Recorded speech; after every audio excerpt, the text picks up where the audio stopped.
दिनों से दिल्ली में एक बड़े नेता, वरिष्ठ नेता बार बार पूर्वांचल के ऊपर दिल्ली में लोगों को कंफ्यूज करने का प्रयास कर रहे हैं।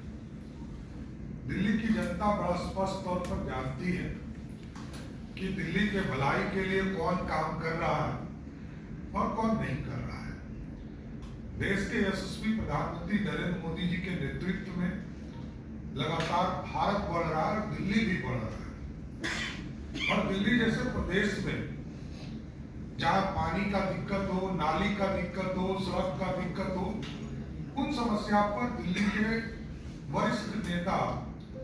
और पूर्व मुख्यमंत्री कुछ नहीं बोल रहे। और जैसा कि आप जानते हैं, याद कीजिए कोरोना के समय जब कोरोना जैसी महामारी दुनिया में आई तो दिल्ली के तत्कालीन मुख्यमंत्री ने क्या कहा था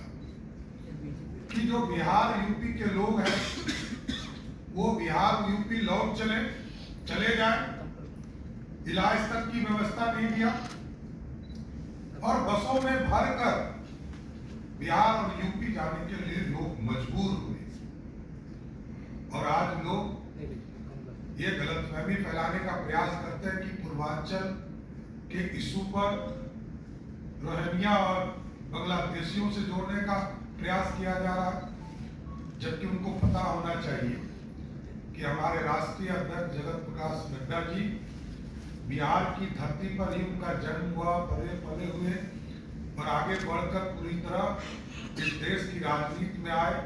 हिमाचल से का प्रतिनिधित्व करते रहे और जिस बिहार में जन्मे उस पूर्वांचल के लोगों के विकास के लिए, उनके सम्मान के लिए, उनकी समृद्धि के लिए लगातार जेपी नड्डा जी काम करते रहे। लेकिन दिल्ली में जो इंडी गठबंधन के लोग हैं, ये ना विकास से इनको मतलब है, ना दिल्ली के समृद्धि से मतलब है,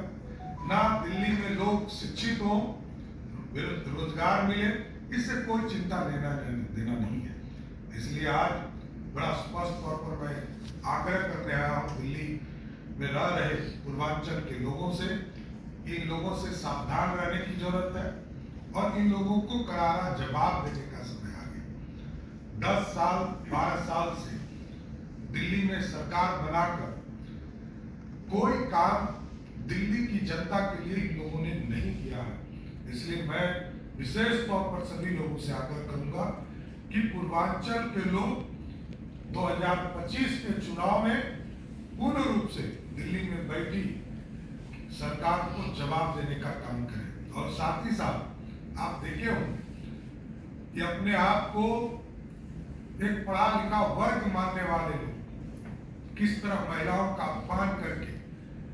2 बड़ी घोषणा हुई दिल्ली, दोनों वहां दिल्ली के मुख्यमंत्री ने घोषणा नहीं किया, दिल्ली के उनके पार्टी के नेता ने किया। ये अपने आप में महिलाओं का अपमान है। महिला शक्ति को आगे बढ़ाने का काम जो नरेंद्र मोदी जी कर रहे हैं, ये सारी पार्टियां एक तरह से अपमानित करने का काम कर रही है। धन्यवाद।